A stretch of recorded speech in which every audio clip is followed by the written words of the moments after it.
Vamos observar aqui o gráfico de RSX. RSX é o ETF mais negociado da bolsa aqui de Nova York de Rússia. Apesar de ser relativamente pequeno em comparação a outros fundos, não é, um fundo gigante, mas entre os fundos que têm ativos russos é o maior, tem 1,3, ou tinha, né, até poucos dias atrás, 1,3 bilhão de patrimônio.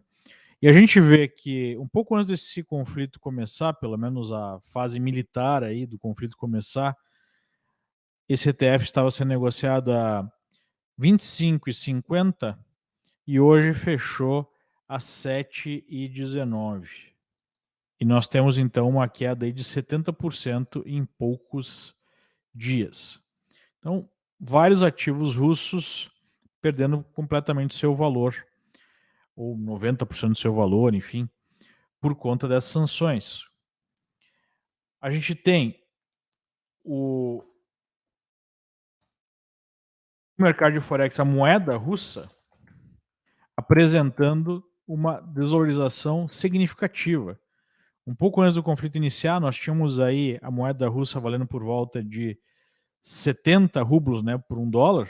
Você precisaria aí 70 rublos para comprar $1. E agora você está com essa cotação a 102.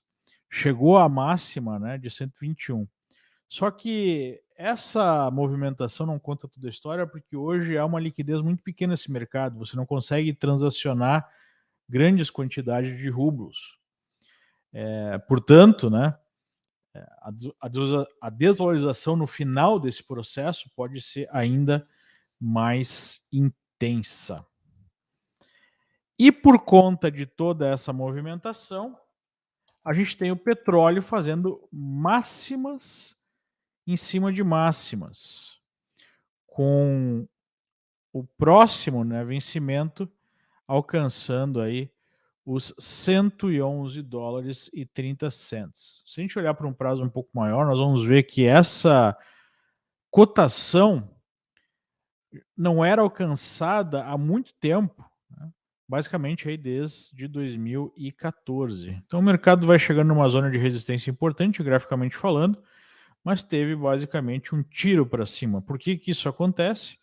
Porque a Rússia é o maior produtor mundial de petróleo, os Estados Unidos era até bem pouco tempo atrás.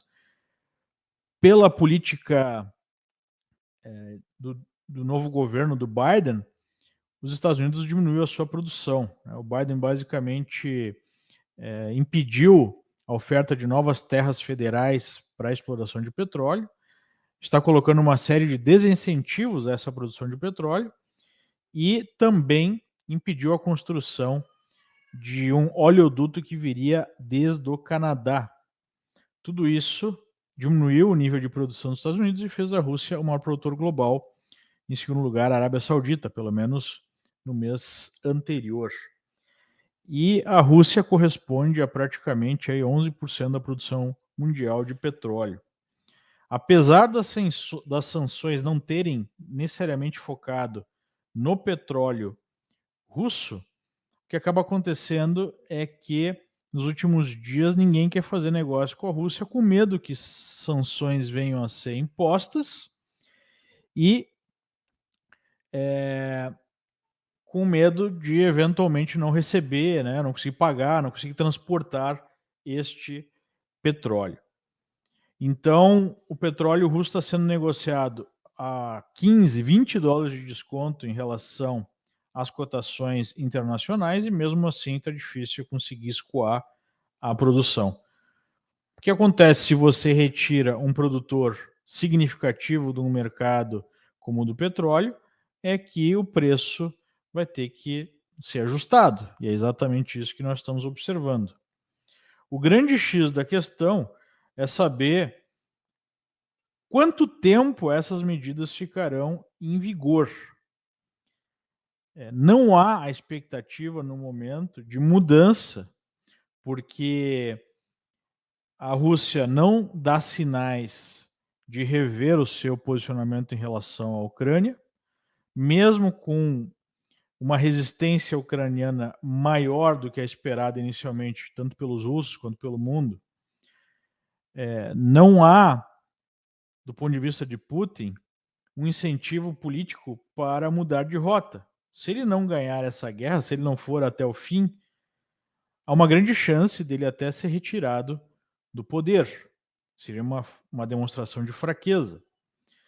Então, se não há sinalização por parte da Rússia de mudança de trajetória, e o contrário pode acontecer, a guerra pode ficar mais sangrenta, já que uma primeira intervenção não foi suficiente para levar os ucranianos a capitularem, nós devemos ter ataques mais agressivos daqui para frente para conseguir, de fato, né, produzir essa mudança de regime buscada pelos russos e, portanto, não podemos ver, pelo menos no curto prazo, uma retirada dessas sanções.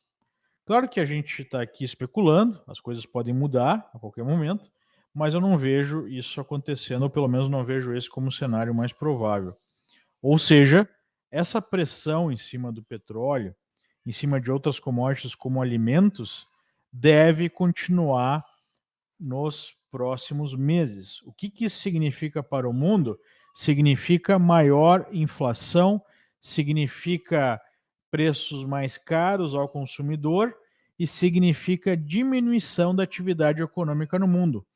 O petróleo em alta acaba, né, gerando aí um preço maior de praticamente tudo, além dos alimentos, além dos próprios transportes internacionais, além das próprias cadeias de produção. Nós tivemos ontem mesmo a Volkswagen anunciando que parou a produção na sua principal planta na Alemanha. Isso deve acontecer com maior frequência daqui para frente. Isso tudo é recessivo e inflacionário, né? Uma combinação não muito boa.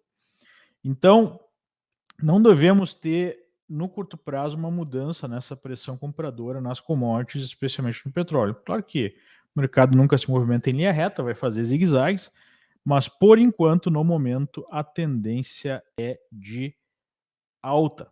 Né? Não vejo mudanças neste sentido.